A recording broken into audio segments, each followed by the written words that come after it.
You know what bothers me? That there's no Starbucks in Nairobi.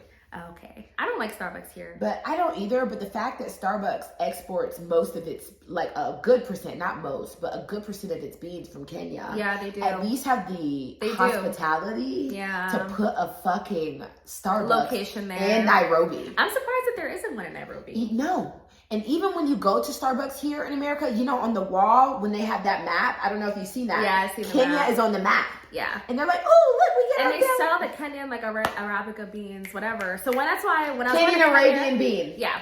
But y'all don't have a Starbucks in Kenya. It's disrespectful. It is very disrespectful. Yeah, you're flaunting. It's giving colonization. It's giving appropriation, colonization. Yeah, y'all want to have Kenya on a map in Starbucks, but y'all don't want to put a Starbucks in Nairobi. Yeah.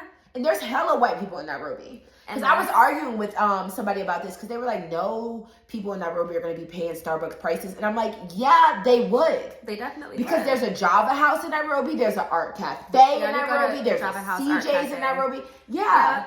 But they don't want to put a Starbucks in Nairobi. Yeah. The president needs to, if y'all don't want to set up shop here, don't shop here. And I'm sure. Yes. Your other hand. I was going to say, I was like, ugh. This one?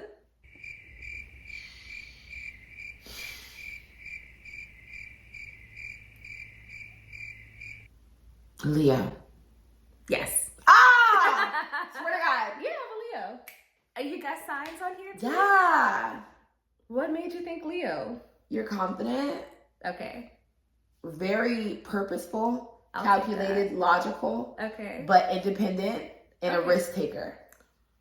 Oh, wow. You picked all that up? Yeah, I'm a people reader. Oh! Cool. I'm so proud of myself. Y'all, it's been a while since I guessed somebody right. She did good. Damn, I did it on the first try. I was like, are we going to pray? I was like, should I close my eyes? I was just looking at the mirror. I was like, I'm looking at the table. Like, what am I supposed to do right now? I just closed my eyes at some point, too. What if I started doing juju where it's like, nah, I don't do juju. Again, me being Kenyan American, it's like my Kenyan culture, they understand that. So they can identify with the part of me that's Kenyan and the part of me that's American.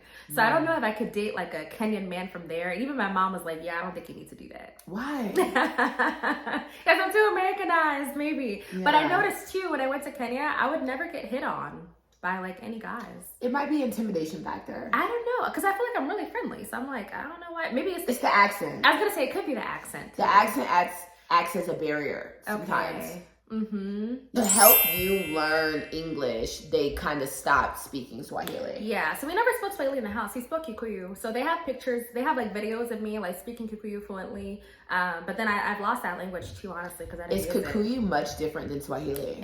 They have a lot of similarities, but they're different. But they have a lot of similarities between the two. Okay, so what are some, like, do you cook Kenyan food? I know, I do not. Damn, girl, you're really not Kenyan. I know. But you wear the wristband. Oh, yeah, the Kenyan identification. So we all have these. Sometimes you'll catch me shrubbing, though. Every once in a while, I'll mess up, like, with an S. You're saying shrubbing. Shrubbing, yeah. And that means he's being ghetto. No, shrubbing is like when you mispronounce a word. Okay, I've never heard that. So, is that Baltimore slang? No, it's just Kenyan slang. I wonder if the Kenyans in Kenya would know that. But you guys, y'all know what shrubbing is. Let me know in the comments. Shrubbing. Yeah, like when you want to say like chimney or something, but you'll say like shimney. Because of the Kikuyu, whatever, you mess up the synonyms. Like, or the like shamba instead of chamba. Something like that, yeah. Yeah. Or like saying like right, but you mean to say light. But it comes out like right. But you're trying to say light. So like every once in a while, that'll slip up with my English. But for the most part, I don't have an accent. I'm gonna tell you something strange when it's little bit too late. Got no numbers. What is up, you guys? Welcome to another episode, another interview. I just got my hair done, so I am feeling myself right now. My sister did my hair. This would be like how much in America, not including the hair, for them to install? Not including the hair, it's looking like at least $300. I would say like about $200 or $300 for something like this, where it already comes made. Yes. So, like, thank God for a sister with magical hands, because a bitch ain't paying that. She's saving you real money. Yeah, she really is. We were just talking about how really, depending on what you want to get done as far as your hair, it's cheaper to just fly your black ass to Africa. Yeah, I was gonna say, if you go on IG and you follow the hair pages, like you'll see people with braids all the way down, like past their butt, almost to their knees, and it's $900. $900. Yes. So it's almost cheaper to buy the plane ticket and then go, and then stay for a week or something. You could actually come out even. So yeah, I think you would come out even for a vacation. The braids that I've had for so long, you guys, like the super long ombre down to my. I liked those. Those would be like about $800 or $900. Yes, they would. No exaggeration. I paid $70, and that's expensive there. Yeah, and those are really nice. Only because the ombre hair costs more in Kenya. Okay. Yeah, and I noticed too, the Kenyan hair is nicer. It's softer than the braiding hair here. I never really paid attention. It's to better. be honest. Yeah, so why don't we start off by you introducing yourself? Okay, hey. Well, first, let's cheers. Okay, yes, cheers. We have a single. My drink yeah, is go for it. No, honey, you're supposed to keep your drink on you, girl. Keep your drink on you. Okay. Ooh. Brittany was kind enough to make me a really good breakfast and a very nice drink, so thank you. I tried. She came to me. While I wait and get my car, I have to go pick up my car. So yeah, thank you for driving. Come in. No, of course. Cheers. Cheers to you. And thank you for coming. Of course. Oh, cheers and drink. Introduce yourself. Tell us about yourself. Yeah. So my name is Eva. My guy's full name is Eva Kamau. I'm based in Baltimore, Maryland. My family moved from Kenya when I was like 4. So I'm 28 years old right now. So what year was that? Like 1999? You were born in Kenya. I was born in Kenya, yes. Where in Kenya? And I guess I was technically born in Nairobi, but my family lived in Thika, as far as my mom and my dad. Okay, let me guess your tribe, and I don't care what you guys have. People get so mad. Did my last name give it away? No, I don't really know for sure that deep. Okay. Like last names. Repeat your last name. Kamau. Yeah, I'm not like Kenyan enough to be like, oh, that's this last name. Not yet. It's coming. Soon come, but it's coming soon. So Kikuyu? Yes. Okay. I was gonna say you're either Kikuyu or Kisi. Yeah, no, I'm Kikuyu. Okay, so you're Kikuyu. Born in Nairobi, but your parents are from Thika. Parents are from Thika. And that's where we lived. So I was born like in a hospital in Nairobi. At least I believe that's what my parents told me. So okay, hopefully that's accurate information. You know, parents be saying anything sometimes. I'm just kidding. I'm sure you. But I believe that's what they told me. So we came here when I was really young, and so I never spoke Swahili because I didn't go to school in Kenya. Really, I think I went to school for like a year. Oh my God! I never learned Swahili. I know, it's embarrassing. So I have so many Kenyan friends here. Okay, what am I saying? What am I saying right now? Kidogo Swahili. Kidogo. Yeah, a little bit. I can hear a little bit. Okay. But for the most part, so there's a lot of Kenyans who were born here that I'm connected to, but then most of my close Kenyan friends lived in Kenya for some time before coming here. So I've always been like the only person in our friend group that couldn't speak Swahili. So why did your parents not teach you Swahili? So, and it's funny too, because my dad is a Swahili teacher in Kenya too. He was a Swahili teacher? Yes. He was okay, so let's back up. Let's back up, because I got a lot to unpack. You left Kenya when you were 4. Yes, 4, almost 5. Do you have siblings? I have a younger brother. So he's 7 years younger than me, and he was born in America. In America, so he's the golden American baby. Yes, he's a completely American baby. Okay. Your parents, what made them like, we're leaving Kenya? I think just better opportunities. So I don't think we had any other family that were in America yet. So I think we were the first people in our family to move here. So just for better work opportunities. I mean, I think in the 90s, the economy was struggling. My parents were having a little bit of trouble finding work. And they have degrees. Like my dad, they both went to university. He was a teacher. He studied history, Swahili, and my mom was an occupational therapist. But even with that, they still struggled. So I think once the opportunity came up for them to move to America, we came. And we came to Baltimore because there's so many Kenyans here. What was that process like, just based off of, I mean, I know you weren't like there at immigration, you know, but like based off of what they've said to you, like what was that moving process like for them? I think it was kind of tough because the Kenyans that come here now, so even though I don't speak Swahili, whatever, but 90% of my friend group is Kenyan. I'm around Kenyans all the time. That's how I grew up and whatnot. My parents did a really good job of making sure I was constantly surrounded by Kenyans via church, via like on the weekends, et cetera, et cetera. So there's a lot of Kenyans who've come now, like in the 2000s, and they have people that they can ask for help, right?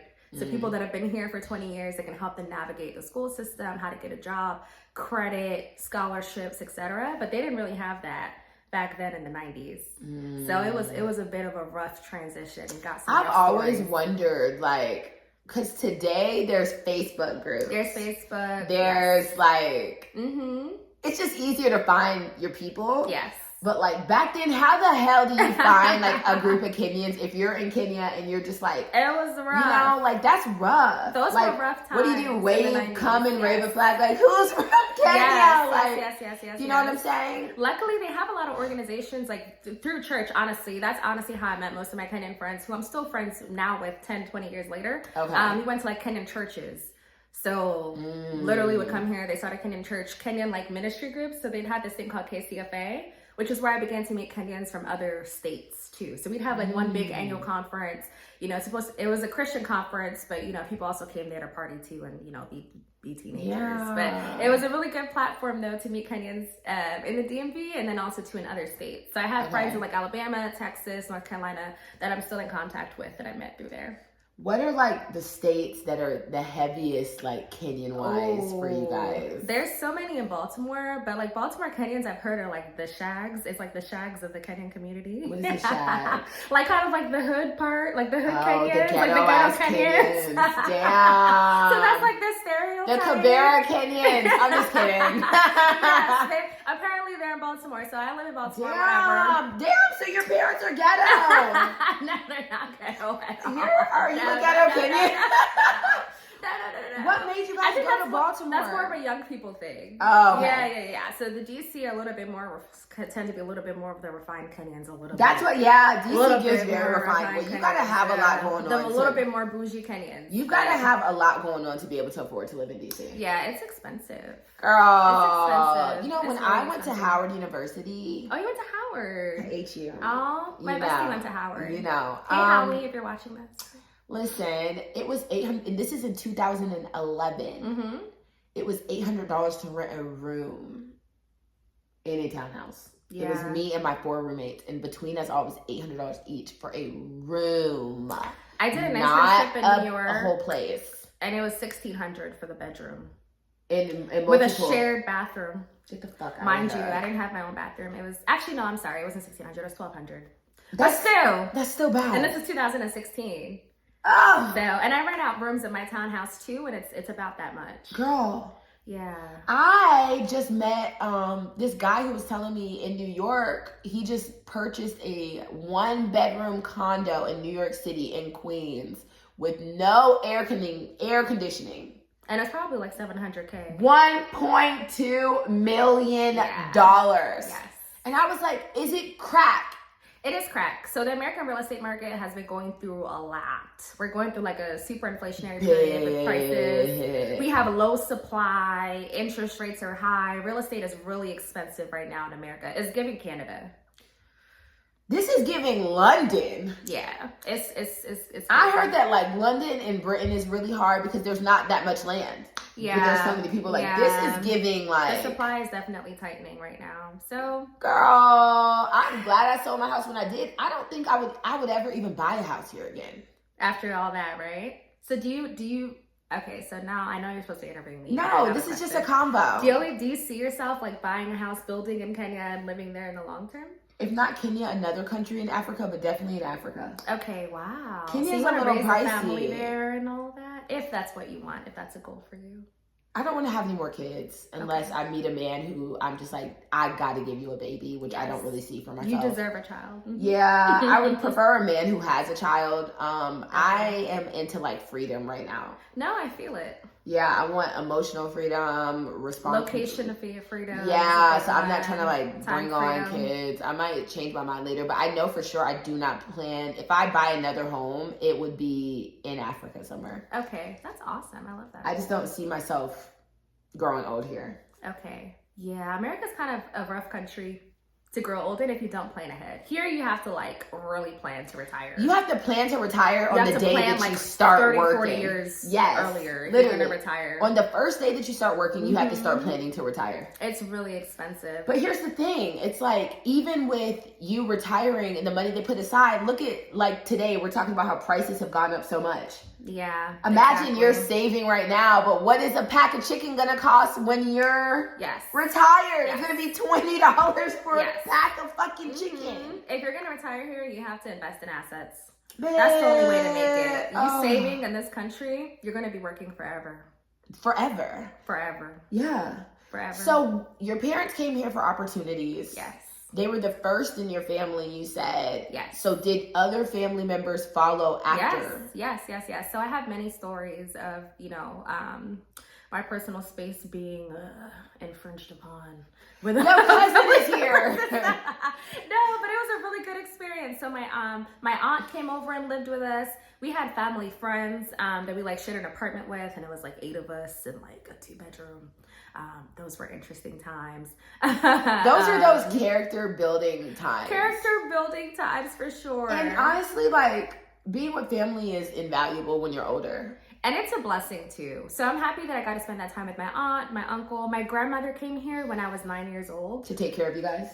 Well, I think for health issues, she was aging, and then also too, she did help with the babysitting because we were young too. So this is girl, that's really the only reason I would bring my mom from Africa to, from America. Like, girl, you don't take care of these kids. So Shosho grandma, she's been here since 2004. She's pretty much an American. She went back to school. She got her license. Oh, go girl. She wasn't playing any games. So license in what? Like to drive and like to buy a car and everything. Like she's super independent. So I love it. Have your parents talked to you about like, really? I need to interview your parents as well. That might not be a bad idea. Come through, mama. Have your parents talked to you about like struggles or like culture shocks that they faced getting like when they arrived? Oh yeah, definitely. Or do you have like memories of things that you kind of just like? I do remember. Actually, when I was driving over here, I remembered a funny story that my dad told me. I hope he doesn't mind me telling this story. But my parents used to both work at a hotel when we first moved here, making like a couple dollars an hour, maybe like $4 an hour or something. So these are people that are coming here with degrees, advanced degrees, and then coming here, and then like if you're gonna teach here or if you're gonna be an occupational therapist, you have to go through a license. Yeah, you have to have so you're not able to use that degree necessarily, license. right? Yeah. So for a couple years, they worked, kind of lower wage jobs. So they weren't able to afford daycare. Daycare was crazy in the 90s and it's ridiculous now. But that's a conversation for another day. No, we're gonna talk about that after. We're gonna talk about that after. So if you're gonna do anything in America, you gotta plan. But so they weren't able to afford a babysitter. So they would switch me off between shifts. So one time my dad got called into the office by the hotel manager and said, "Hey, I saw you with like a little girl, and then next time I saw you, she wasn't with you anymore. Like, what did you do with that little girl?" Then my dad had to explain. Trafficking? My dad had to explain, that's my daughter actually, and my wife also works here, and we switch her off like between shifts. So those were difficult times, but I'm super proud of them. They've adjusted really well and done great, and retired. So now does he teach? No, my dad works for the federal government. Oh wow. Yeah, and my mom's still an occupational therapist, but now she's not doing so much of the day-to-day. She more so like manages like facilities and stuff. So yeah, they've done great. So I love that for them. Yeah, but it was rough. So a lot of Kenyans here have the stories of the 90s and a rough transition and living in the hood. So when you were growing up and you were in school, because I mean, would you consider yourself like a Kenyan in America or an American who's Kenyan? It's hard. Because if I go to Kenya, it doesn't feel like home. But then over here, I'm super aware of the fact that I'm Kenyan. So we have this discussion a lot with a lot of my friends because it's like we're super plugged into the Kenyan community. We hang around Kenyans, we go to Kenyan events, whatever. Some of us speak the language, some of us don't. Listen to Kenyan music, But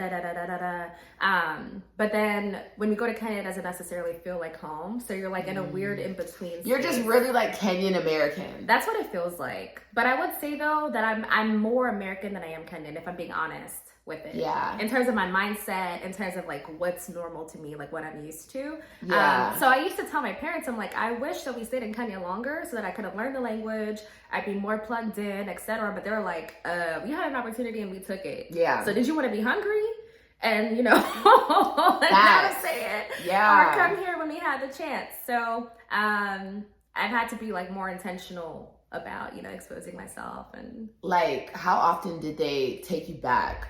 So we didn't go for a long time. So we went back when I was 10, and then we went back again when I was like 13 or 14. So from 4 to 10, that's 6 years. So maybe like and 13 to 14, that's 3 or 4 years. So maybe they took us back maybe 4 times. In your whole life. And the last time I've been back was 2018. We wanted to go back again in 2020, but Corona. What do you remember from when you were there, those times? We lived like in like a rural part of Kenya. We didn't like necessarily live in town. So I vaguely remember where we lived. And sometimes I'd have memories and I'd ask my dad, I'm like, did you do this? Did we used to do this? Like, was this in front of our house? Was this a neighbor that I had? So that would bring back memories. Visiting my grandparents on their farm, I would have vaguely remember that too, because I was 4 or 5 years old. So you have like vague memories. Yeah. But I didn't get like a chance to be like an adult there. Like go to primary school, go to boarding school. I didn't have those opportunities. What has kept your parents from like returning? I think, I wonder if they're going to say this, but I think they're becoming American too. So now when we go there, they go to the bank and it like takes all day. And they're like, and they're not used to ghetto that. shit. They're just like, what the they're like, why does it take forever for me fucking to... Africa? Yeah, like they're just accustomed to certain things. They're just used to certain things, certain like American conveniences. I think my dad could do it because he likes the farm life. I don't know if my mom could do it though. I don't know. Yeah. But they are Kenyan though. They speak the language. They grew up there for almost, they came here when they were like 28. So my age, actually, they came here when I was They're very Kenyan. But now they've been here for like 25 years. Yeah, that's a while. So they're very Americanized. What makes them not speak Swahili in the house? So I think what happened was, like when you come here, you go to school and you're like 4 or 5. So I don't think I spoke English. So if I didn't speak English, I would have had to be pushed back. You know what I mean? So if you don't speak the language, I wouldn't have been to be able to go to kindergarten. So I don't cook Kenyan food. I don't. I mostly cook American food. But I can make a couple dishes. Like I can make chapati. When you say American food, what do you mean? So like, I don't know, what did I meal prep this week? Like salmon, like roasted chicken, veggies. But I kind of eat like the same thing every day. And I've been on a weight loss journey for a while too. So I'm trying to, I kind of eat the same thing all over. I eat the same thing all the time. So. My issue is I do not like exercising. Okay. I like the gym. I like working out. Fuck that. I'm just like, the what gym is easier waste. than the food for me. I would rather starve myself than go to the gym. I'm one of those people. Like, because I fluctuate in weight a lot. Like, I'll be real skinny, then I'll get real thick. It just depends on my mood. Okay. But I would rather... And the time of year, too? Yeah. It depends on my mood, for sure. But I would rather, like, literally starve myself for 2 days, 3 days a week. And then it's the sweating in the hair for me. Yeah. Like, you're natural, so you feel the vibe. I am natural. So actually, I straightened my hair for the first time this week. I cut all my hair off in 2018. Wow. So this is my first year getting a silk press, and she like cut off, the split ends and stuff. So I'm like, okay, I like being natural. So do you do a lot of traveling? I do when I can. I try my best. What do you do professionally? Like, were your parents kind of, I know that a lot of people talk about this first generation pressure to be like Barack Obama or Michelle Obama. Do you know what I'm saying? Were your parents like, look, bitch, we came all the way from Kenya. Your black ass ain't about to be a hairstylist. Like, what? You need to be a doctor. Like, what were their expectations for you, and what do you do professionally? Yeah, so I would say my parents definitely made it know that it was not a conversation that I was going to go to college. Like, that's not optional. They're like, even if you are going to be a hairstylist, you need to get a degree in business. You need to whatever you're going to do, you need to go to school. Doctor hairstylist. Yeah, I was going to say, you could be an attorney hairstylist. Just make sure that you have the degree, right? Whatever you do. And I understand that mindset though, because they came here and they needed security. So a lot of Kenyans are nurses. You know that, right? I feel like most Africans, period. They're nurses, which I'm not mad or doctors. I'm not mad at, because a lot of our parents, when they first came here, they didn't have the option to dream like, oh, what do I want to do? A lot of them came here with kids already. They're thinking, how do I quickly provide a life for my kids? So a lot of them, you know, went to nursing, etc. So my parents really wanted me to go to the medical field so that I had security. But I was always very intent, like I want to be an entrepreneur, I want to be in business.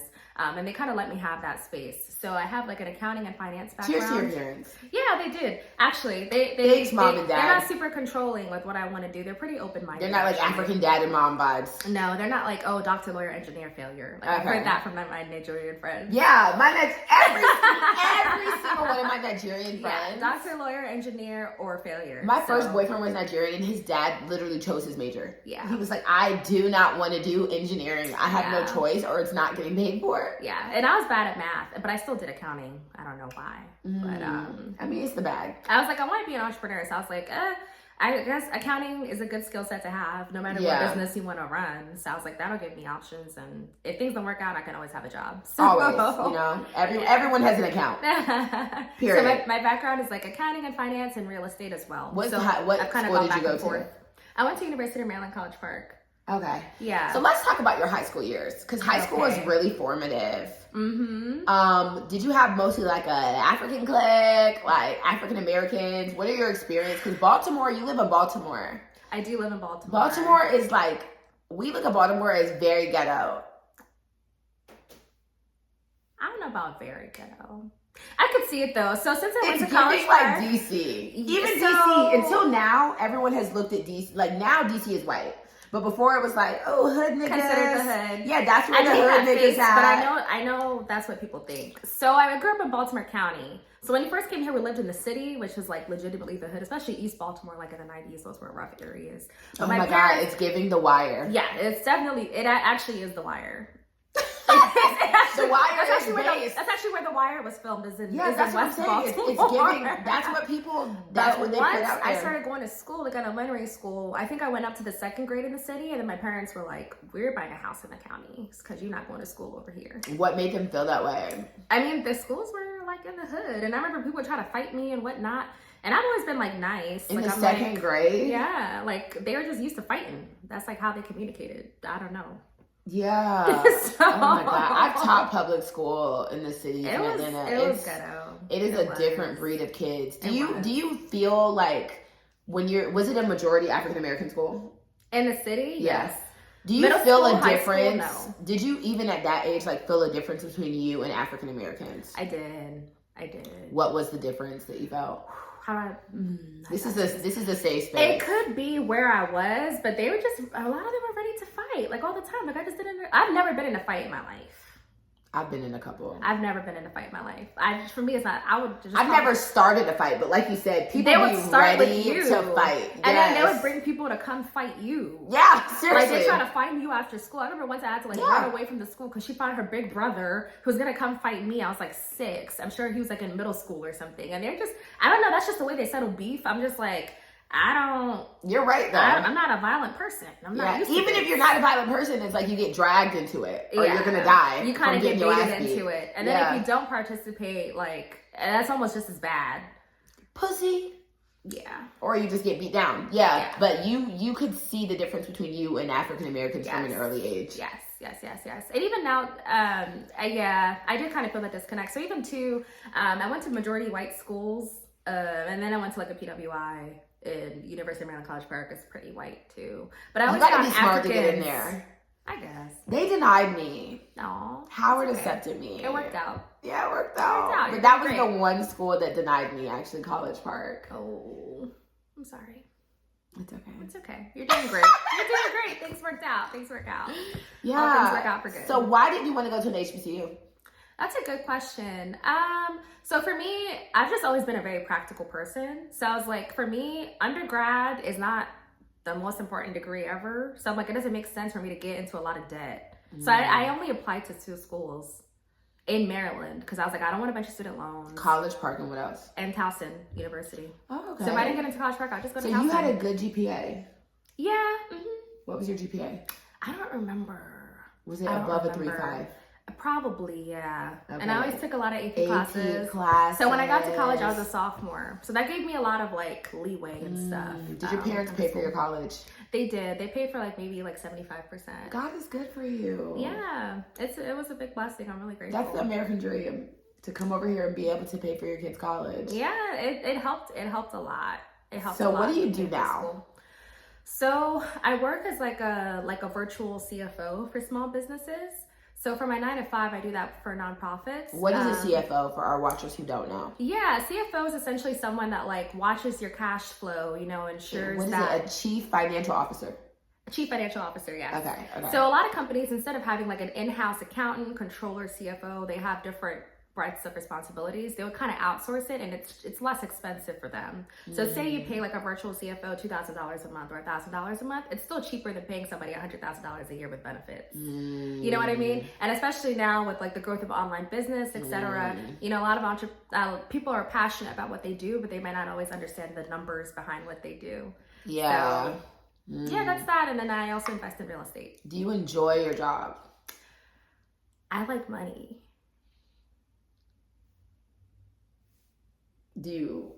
I feel that.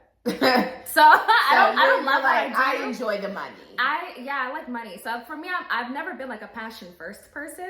I'm like I said, I'm very practical. So I make practical decisions. I'm like, if you have money and you have time freedom, then you can explore what you want to do. Okay. That's how I look at it. But I know you can also look at it like explore what you want to do, find your passion, and then monetize that. Yeah. But I look at it the other way. I'm like, let me have money, let me have my financial freedom, and then I can think about what I want to do. That makes sense. Yeah. Did you go get your master's or did you stop with undergrad? Yeah, I did. I did my MBA. I graduated in June. From?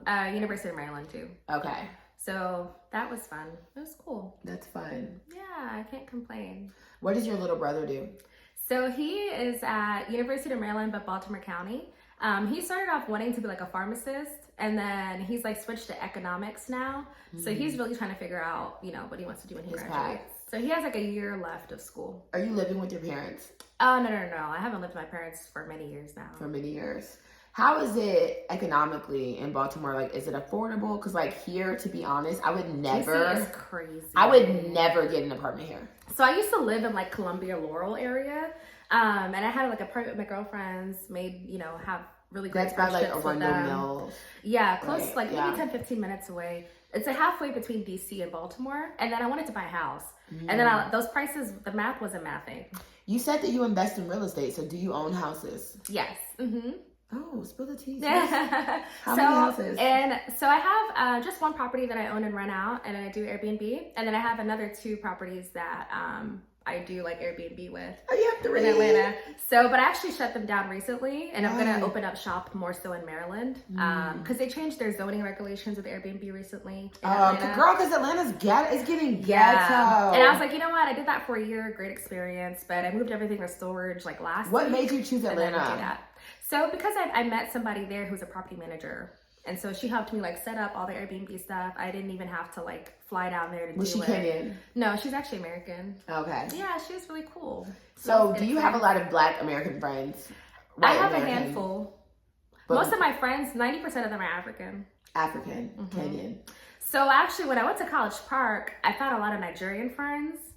So for a while, I actually felt disconnected from the Kenyan community. It's super weird, man.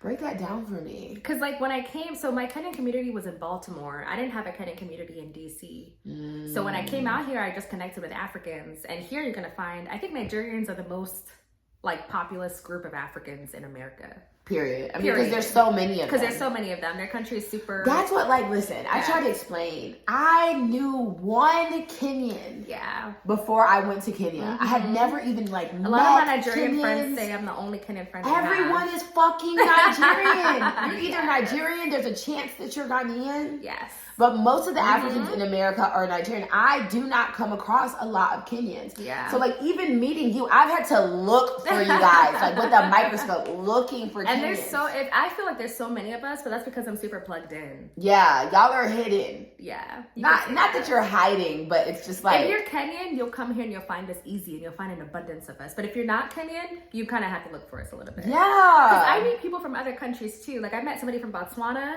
and I was like, I ain't never met nobody from Botswana. And he's like, there's so many of us. And you're like, I know you fucking lying. I'm like, where y'all at though? Like people from Senegal, I know one Senegalese, one Sierra Leonean. I have a couple Liberian friends. Actually, okay. Liberians are a lot in Baltimore. My baby daddy's Sierra Leonean. Okay. There's a lot of them in the DMV. I have like two Sierra Leonean friends. I was about to say, he says there's not even a lot of them. Oh, true. Compared to, other groups. Mm-hmm. You know what I'm saying? Mm-hmm. So, like, would you ever move to Kenya? I really wanted to, like, in 2019. Now it's really looking Before COVID hit. Before COVID hit. Like, I was looking for jobs and everything. In Kenya. Like, there's this platform called Move Me Back, and they, like, help you, like, find, like, resources and set you up with jobs and stuff. In Africa? Yeah, in Africa. Yeah. I've never heard of it. I need to go on that after you leave, sis. MoveMeBack.com. Yeah, it's like Move Me Back. That was a platform. And there was a couple others too. And I was like, I really want to go to Kenya for like 2 years. I want to learn Swahili. I want to, be in my country. Because the longest I've ever been in Kenya since I was 5 was 3 weeks. Damn. That's the longest time I've ever spent. So there. I'm kind of like more Kenyan than you. A little bit. She would be able to navigate way better than I could. So, and then too, the way that I talk too doesn't help. They can tell that English is not, from... Yeah. That English is American English. I mean, Kenya doesn't have a face, but you're not like giving super Kenyan. Really? Like, I wouldn't be like, she's not African American. Like, you could definitely give African American. Really? Okay. To me. I'll take that. So, are your parents like trying to hook you up with a Kenyan man? What is your dating like here? Oh Lord. So I guess in college and like when I post-grad, so that was me saying that I felt disconnected from the Kenyan community too, because I started hanging around so many Nigerians. So the church I went to was mostly Nigerian. My roommate was Nigerian. I went to a lot of Nigerian events. I was like, at this point, I have cultural confusion. So, girl, you Igbo. I was just in the mix. Igbo American. I was like, woo. But now, the last 3 years, now that I moved back to Baltimore in 2021, I hang around Kenyans all day now. Okay. Way more than Nigerians. But like those couple of years, I was like, I may just end up with a Nigerian. I'm like, I feel really comfortable at these Nigerian events, all of my friends and roommates, etc. were Nigerian. But I'm open, like, I like Kenyan men. I like Nigerian men. What do you prefer? I do prefer an African man. Just as long as he's African. I do, yeah. I think I want to be with somebody who's African. What are the Kenyan American men giving here? This is a safe space. There are a lot of really good ones. A lot of them kind of drink a little bit too much, though, for me. It's a lot of... I'm a drinker. Some of them are heavy duty every day. Okay.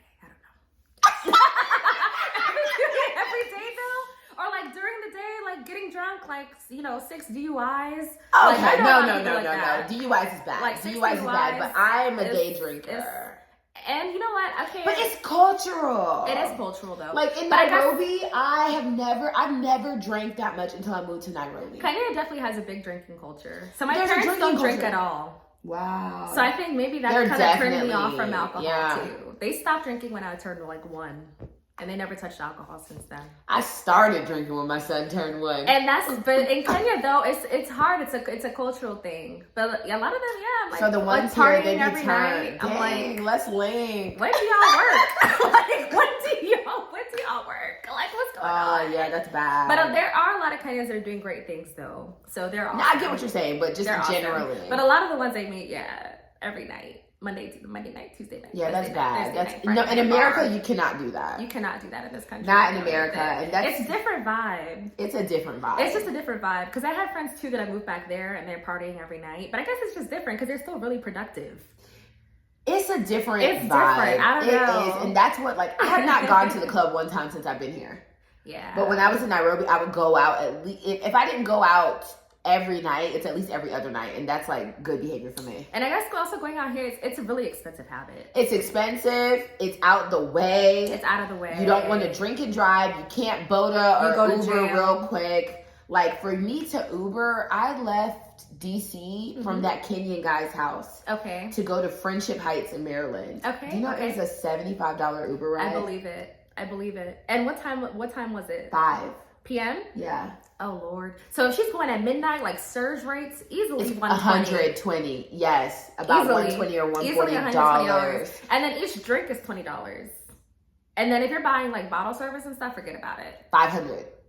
That's no. You know, a bottle $900. of Moe in Kenya at an expensive club is like $180. $180? Yeah. Mm-mm. How much is a bottle of Moe? Here, I'm also I don't really buy bottles at all. But I would say like a bottle of whiskey or something, or like a bottle of Hennessy or something could easily be $800-900. Yeah. At the club. Yeah. Easily.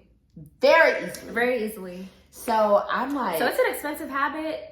And I'm like, so what's going on?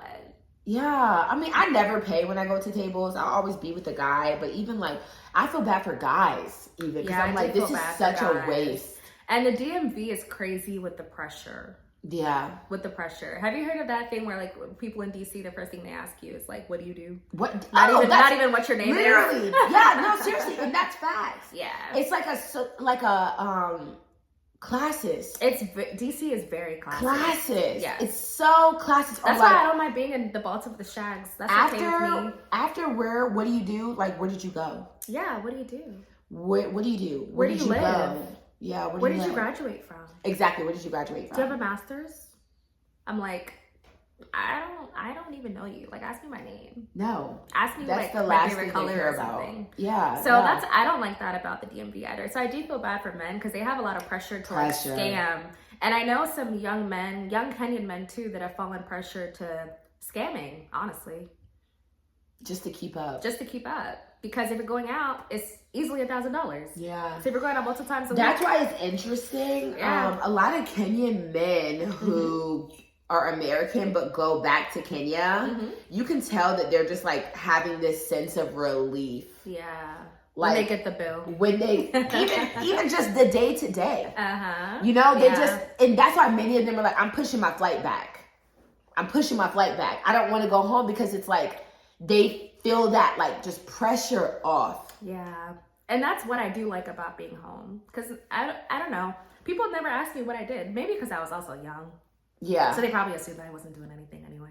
So I don't know. Maybe I got to go back as like a young adult now. I was going to say like, so you said you went to Asia for a month. Yeah, I did. Why did you not choose Kenya? In July. Because I figured, so I took like a month off where I like wasn't working or anything like that. I took like a little mini sabbatical. I figured I'll always go to Kenya because I have roots there, I have family, and the flight isn't that bad. But I was like, Asia is really far, so if I don't go now, I don't know when I'm gonna get a chance to go. Yeah. So what part of Asia? I went to Thailand for like I fucking love 3 weeks, and then I went to Bali for like a week. That was amazing. I love Thailand. Where'd you go? Chiang Mai, Phuket, and Bangkok. You and I both.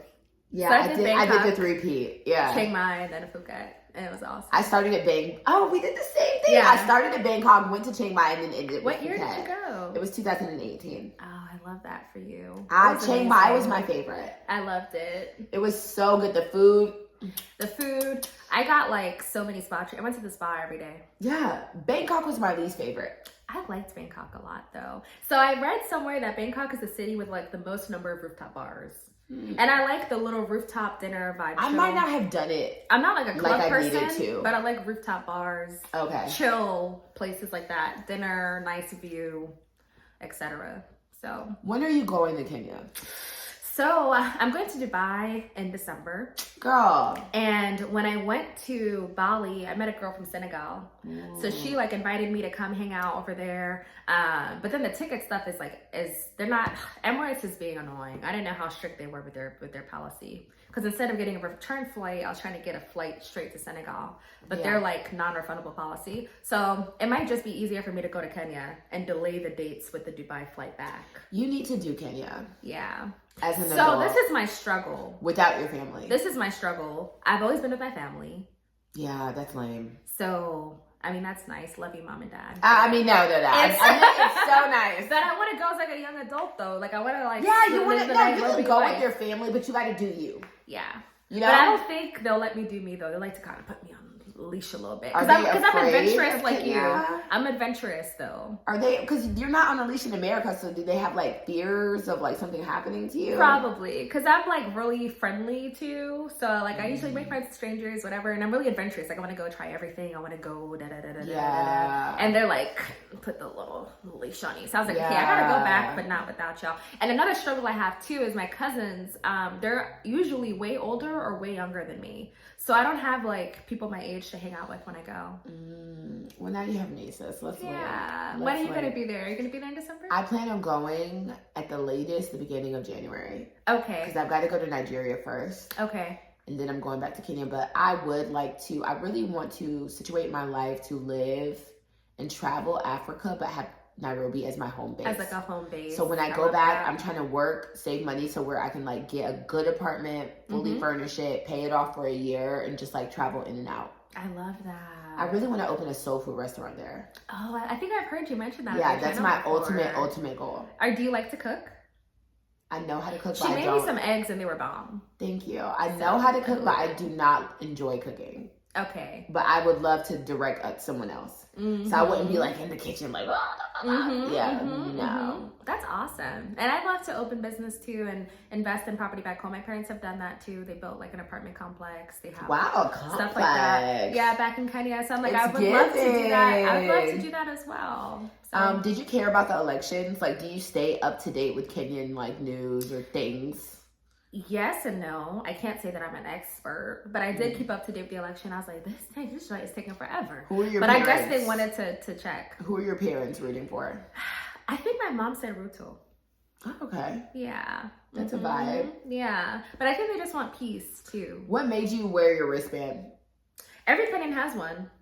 So you just kind of like go with the flow? Yeah. So my roommate was Nigerian and she was like, that's y'all's identification. So every Kenyan here, like, where's this? Yeah. So I've had this on for like maybe 8 years. God damn. Damn, babe. They're just had it on forever. Kenyan. Well, if you know how to, you say you know how to make mandazi, chapati. So my grandmother and my mom taught me. Okay. She taught me how to make pilau too, but I forgot the recipe. I never replicated it. Yeah. We made ugali. I know how to make sukuma wiki. So actually, I'm fine. You know how to cook. Yeah. I just don't make it for myself, put it that way. No. But I can. So have you dated a Kenyan man here? Yes. What was that like for you? It was good. Like it's Yeah. So how did you find me? So funny enough, my parents watch YouTubers and like they don't watch TV, they don't have cable. By choice, because obviously I was about to say if you're owning apartment complexes, you can afford a dish package for show in America. So they cut off their cable because they're like, this doesn't make sense. Why are we paying all this money? We only watch CNN. Girl, cable is expensive. You know African parents and CNN. Girl, cable is expensive. Cable, I don't watch cable. It's too much money for what? It's like $150. I just need Netflix and Hulu and HBO Max so I can watch. But Game you of know, Thrones. between by the time, yeah, for real. But no, I started thinking because when you subscribe for Stars, HBO, yeah, Hulu, it adds up. It adds up, but girl. it's still like $50. Mine was like it's leveling out like $70. Was paying $400 a month for cable in 2021. I believe it, but it's probably with the phone security bundle, but that's still a lot. It's still too much money. I was like, girl, she was older. She's like in her 50s. I was like, man, they have better options now. Honey, HBO TV is less. My parents' phone bill at one point was like $600 a month. Absolutely not. And then they had to like, you need to get off our phone plan, talk with all of us. Absolutely. Because I have 5 siblings. I'm still on my parents' plan. I won't be. Girl, I was Until so I have pissed. kids. That's when I plan on getting off their phone plan and car insurance. I swear to God. Yeah. I thought that they kicked you off car insurance at like 28 though. They kicked me off the health insurance when I was 26. Oh, that's the heartbreaker. Which I was when I had my son, if your child has a child, you can't be on. Oh, I didn't know. So when I had my son, I got kicked off of health insurance and I was hurt as fuck. That's tragic. I was so sad. I was so happy to like elect out of health insurance those first couple of years. I had a big girl job. Yeah, because you get that money in the check. Yeah. That's one thing I miss about Kenya. So I don't know if you know this, but in Kenya, you don't need to like, say you get like an eye infection here, you got to go to the doctor first. And then the doctor writes a prescription. Yeah. And then you go to the pharmacy. there you can kind of like walk up to a pharmacist and be like, you know, my eye's fucked up. Oh, like, that's really tell nice. me what's going on, and then they'll That's just really give it to you. nice. It's like $3, $4. When I went to Mexico, it was like that too. Yeah, and like here,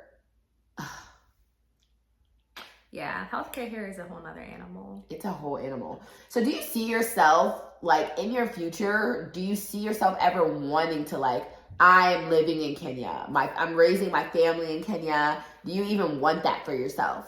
So I've always wanted to be like a global citizen. So I studied Spanish. I speak Spanish fluently. I took my parents to Bitch, how do you speak Spanish but you don't speak Swahili? I know, it's embarrassing. I took my parents to Mexico in May, and I don't know if they believed that I spoke Spanish, but I was like, I'm actually fluent. Like I speak. I'm mad at you. I know, it's bad. So I was taking Swahili classes. Did you learn Spanish in high school? I was gonna say, so I started taking it in middle school, high school. Okay. And then I got like a minor degree. That's reasonable, because they don't offer languages like Swahili. They don't. If I offered Swahili, I would have took it. But because I had to take it I took it for at least 7 years, and then I took it another 3 years in college. Okay, that makes sense. I was about to be real altogether mad. Like 10 years. Yeah, okay, that's not bad. That's not bad. So you should know something. Yeah. So, and I can hear Swahili a little bit. I can. Do your parents speak Swahili to each other? No, they speak Kikuyu in the house. But they speak Swahili. Kikuyu in the house. Yeah. Well, Kikuyu and Swahili, I mean, we can group those together. So that one I can hear pretty much completely, but Swahili? You speak Kikuyu?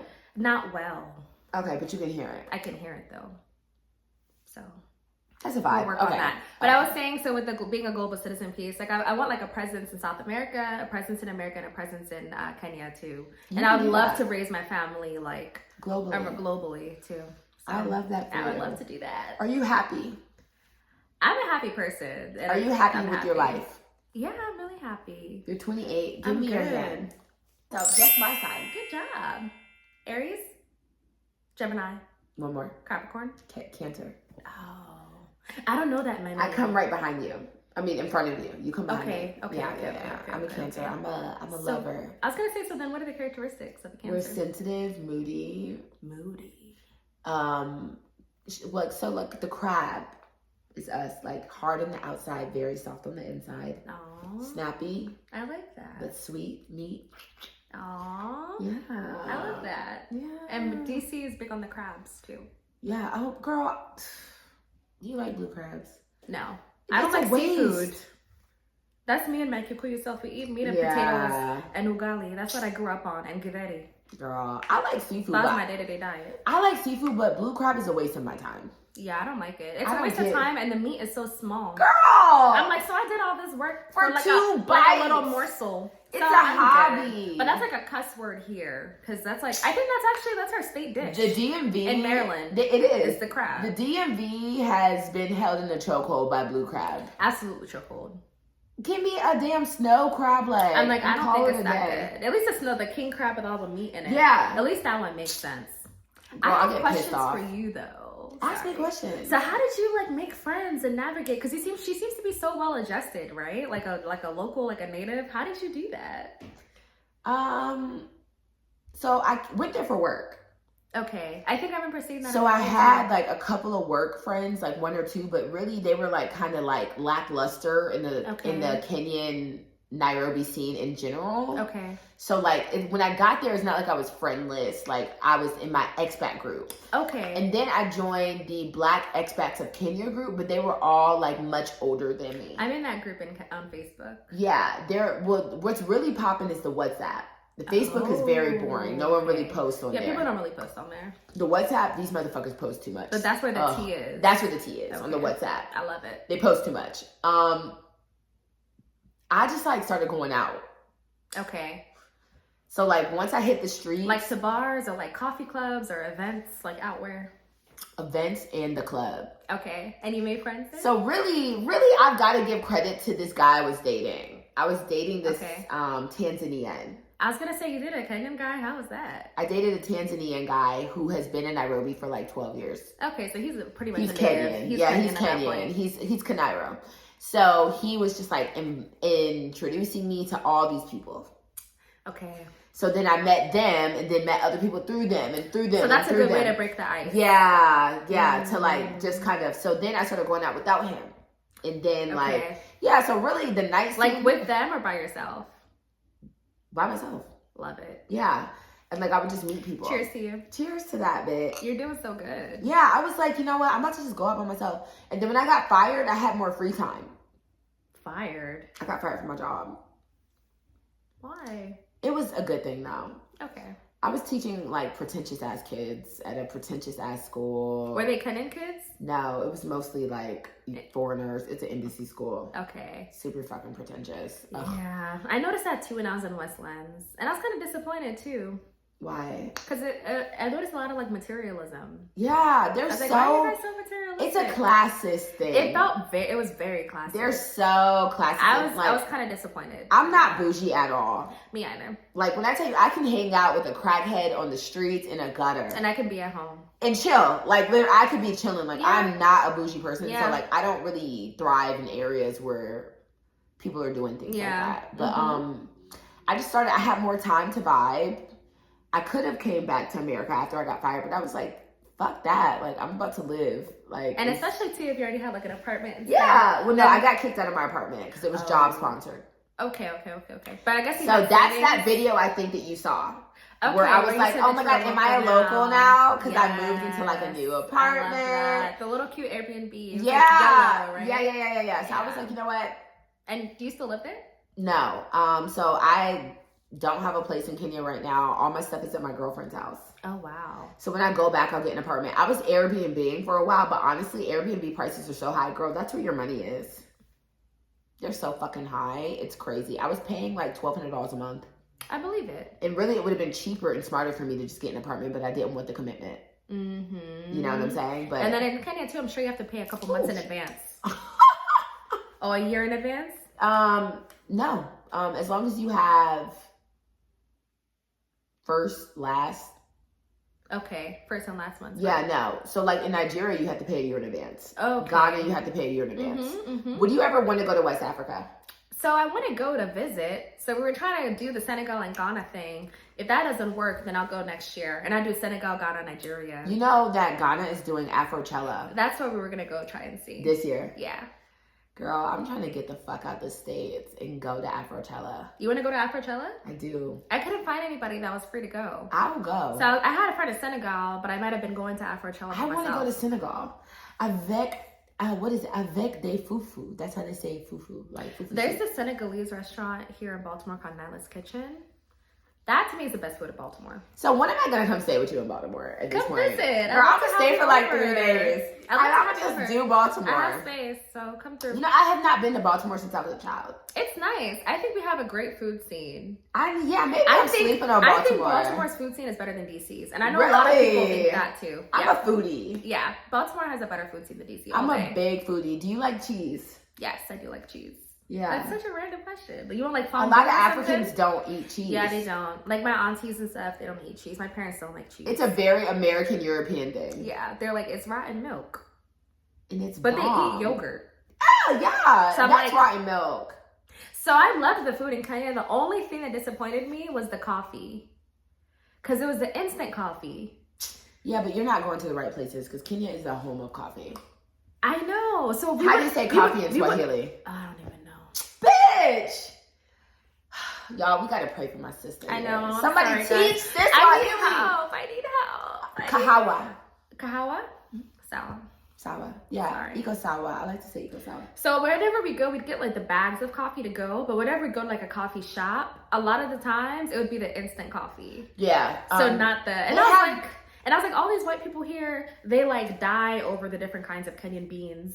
And I was like, why not drink an instant coffee? You know what bothers me? Yeah, no, Nairobians would definitely more than afford it. Whenever I go to the malls in Kenya, we look at the prices, we be like, huh? They're expensive. It's very expensive, actually. It's expensive It's as actually very hell. expensive. It's more expensive. It's more expensive than America, y'all. If y'all are fresh to death in Kenya, y'all spending a lot more money than us. no, because also I had to learn by hitting the streets, they're not shopping in the same places that we are shopping. Yeah, that's true too. So actually, we do have some family friends that are my age, and they take me to like Toy Market and like Yeah, other places exactly. to get like the local clothes. Yeah. But if you're shopping at the malls, I'm saying, it's But the really malls expensive. don't even have cute clothes. Yeah. Like the cute clothes. A lot of them are older. Streets. Yeah. A lot of them are older. The cute clothes are on the streets. Yeah. Well, I love this life for you. No, I love having you here. You're somewhere in the middle, and that is so interesting to me. That's actually should be the title, somewhere in the middle. Somewhere in the middle. Oh, sis, creative directing, your own interview. I think somewhere in the middle. I'm gonna put is she somewhere in the middle? Question mark. Yeah, you are. It's like not all the way Kenyan, but I'm not all the way American. You're not either. American, and you're definitely not Kenyan. Definitely not American. Yeah, you're a true Kenyan American. Kenyan American. And you know, I identify as that as an African American. Like I am not. Now I'm growing into an African, but I did not grow up as an African. Like being in touch with the African part of your heritage. Yeah. Yeah, like I'm definitely African as fuck to an American who wants to call me African American. You know. But I'm not African to Africans. Yeah. So it's just like that somewhere in the middle. Have you ever dated a white man? No. And I don't think I would. Why? I like my black men. I like my African men. I'm sorry. What about Latinos? No, I'm good. I like my African men. I like that. What about Black American men? Yes. If I want to venture out of African, it would be Black American. Have you dated African American men? No. I've gone on a date with one, but I can't say that I was in a relationship with an African American man. Why? I don't know, actually. That's There's a good lot question. of black niggas in Baltimore. There are a lot of them. It just never resonated with you. No, it just never really resonated with me. And then too, I guess also to the part of Baltimore that I was living in, there wasn't like a big culture of like getting married. Sometimes the baby mama culture. There's a lot of the baby mama culture too, and for me, that's not gonna work. Do a lot of Kenyan men that you know here, Kenyan Americans, have baby mamas? A lot of them actually do have baby mamas. Have they fallen into the Black American culture with the baby mamas? But I've heard things about men in Nairobi having baby mamas too. Girl, many. Nairobi. I've heard some things. It's interesting. Cheating culture there is very interesting. Is it? How is it though? Because I've never considered Kenyan men to be players necessarily. The Kenyan men I grew up with, they weren't really players like Nigerian men. Well, I would say no offense to my West Africans. I would say the fact that this is a safe space, so we don't have to say no offense. Okay. They know your intentions. I would say the fact that polyamory is legal sets the tone for a lot of things. Really? In Kenya. Like having multiple wives is legal. And do you know people that actually have multiple wives? Theoretically, maybe not legal. Okay. So not recognized, but she's essentially another wife. Basically. Okay. Do you feel the vibe? So how's it different from a baby mama? Is it the same thing? I mean, technically it would be the same thing, but there's more of a like obligation or like a long-term commitment maybe. Okay, got it. So it's if you have multiple long-term partners. Yeah. Okay. I feel like, I mean, Nairobi is also different from the rest of Kenya. Okay. So it's like saying like DMV to Virginia. Yeah. Do you get what I'm saying? It's different. DMV to West Virginia. Yeah. Like, actually, that's true. Newport News, Virginia Beach is giving different than Woodbridge. Yeah. Like it's a different culture, same area. So like Kanairo life is a little different than other parts of Kenya where I think that like real actual legal polygamy is taking place. Interesting. But in Nairobi, it's just like cultural. I don't know like many people in Nairobi who just legally have hella wives because it's more urbanized and more Western, I would say, than the rest of Kenya. Yeah. But it's very interesting. Like my grandfathers did not have multiple wives. Yeah. But I think if you get into the great grandfathers, they did have multiple wives. I think it's dying out, but it's there. Yes. I can see that. Well, I can't wait for us to take our trip to Ghana together or Nairobi. Ghana, Nairobi. I'd love to meet you there because I need friends. Would you ever date a man who is living in Nairobi right now?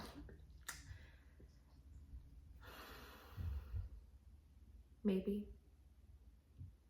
Yeah, I think I would. We just have to figure out the mechanics of us being long distance. I don't want to be like long distance if we don't know when we're going to be together. I left a couple of boos in Nairobi. You didn't bring them over here? No. You just left them where they were? Yeah.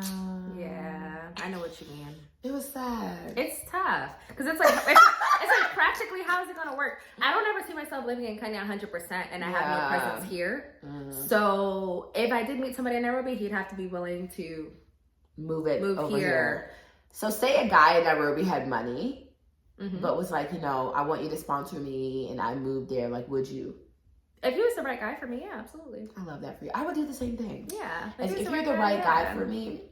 I did like really, I was feeling this guy to the max and was like, you know, I would like like you to come visit. But he was like, I have a business here. Like, I'm established. I don't want to start over in America. But I actually appreciate that because I don't want like a beggar. Yeah, that's true too. Yeah, like you got to have your own vibe. That kind of wealth disparity too is kind of awkward. It is awkward. It's awkward. Does your parents support people in Kenya? They do send a lot of money back home. They do send a lot of money back home, and they have over the years. So if somebody had like a medical emergency, people needed to go to school, then yeah, they would send money back. So that's a heavy thing in our culture. Do they have like a I'm gonna go back to Kenya to die type vibe? Or... They used to, but then I think going back now as you're older, they're like, I think we're used to living in America, so we'll just make our peace here. Does that make you And sad? plus, their kids are here too. So when I have grandkids, you know, they're not gonna want to leave. They're not gonna want to be in Kenya, and then I'm here, and they can't see their sad. grandbabies. They're not sad. They're happy. For me, I feel like that's sad. You know, I feel like there's a plight, there's a mix-up between, and that's my whole purpose in this channel is bridging gaps. That's what I say, bridging gaps. Because like as an African American, our dream is to go to Africa. Yeah. Bring our family to Africa. Die in Africa because we've been stolen. So those years that we want back, we're trying to get now through Pan-Africanism, back to Africa.com. And I love it. All this shit. I love it. But a lot of you guys are just like the opposite. So it's like we're going against the grain, like going against each other almost. You know what I'm saying? It's tough. So it's interesting too. My friend who wanted to come that wasn't able to make it, he's been super intentional about like getting back to his Kenyan roots, like learning Swahili, you know, learning all of our customs, et cetera, et cetera. So I would say that there is like a fight for our generation to be connected to back home. Okay. But we're struggling to connect. Because in order to assimilate and succeed here, we had to give up, you know, our language, you know, to a certain degree. Do you feel like lately it's been like cool to be African more? It is way cool to be African. Absolutely. As of now. It was not cool, you know, back in the day. And for me, I never had an accent because, so I wasn't ostracized for being African because I don't have a heavy accent. So if you're American talking to me, you wouldn't think, oh, she's not from here. You don't really give that. Yeah, I don't really have like a heavy accent. But We I have similar accents. Yeah. So I sound American, or sometimes people think I'm white. People, yes, girl. And they'll see me in person and they're trying to hide like the look of shock and surprise in my face, but I pick it up. I'm like, oh, you thought I was white. Yeah, people be like, you sound like a white girl. And I'm like, this is how we talk in the DMV. This is how I sound. I went to school. It's our accent. Or people think I'm from like a valley girl. Have you been called a valley California. girl? Oh, you're from Yeah. California. And I'm like, bitch. Because DC people have their own accent too. Black DC has their own Black accent. DC has it, but Black DC is extinct. It's a rare breed. It's a rare breed nowadays. Really? They're getting pushed out. Yeah. They're coming out here. We're just turning, girl. Yeah. This used to be like no homeless people in the street. It used to be Chocolate not City. ghetto. DC used to be Chocolate City, I don't know and if it's now Chocolate it's City crazy. no more. That Kenyan guy who I did an interview with before you, he bought his house in Trinidad in DC for like 100 and something thousand.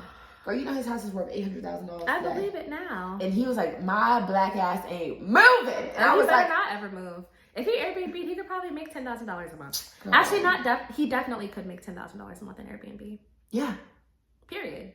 He could retire. He's done. That's what I was like. I said, cash out on your house and move to Kenya. And he's like, maybe one day. He just Airbnb it from Kenya. He has $10K a month in the bank. He's done. It's wild. It's wild. Would you ever sit back and be like, I wonder what my life would be like if my parents never moved to America? All the time. Would you want that for yourself? Do you see yourself just being Kenyan? I know that I might not have had the opportunities that I do have if I didn't come here though. So there's a part of me that's sad, like it breaks my heart that I don't speak the language, I'm not super ingrained in my Kenyan culture. But I know that me being here has opened up a lot of doors that wouldn't have been open to me otherwise. Do you think that Africa will do you think Kenya will ever reach a point where it is the same opportunities? I think so. But in America here, it's much easier to climb social classes, honestly. Because I know a lot of Africans who have come here, and they came here in their 20s, and within 3-5 years, they're making 6 figures.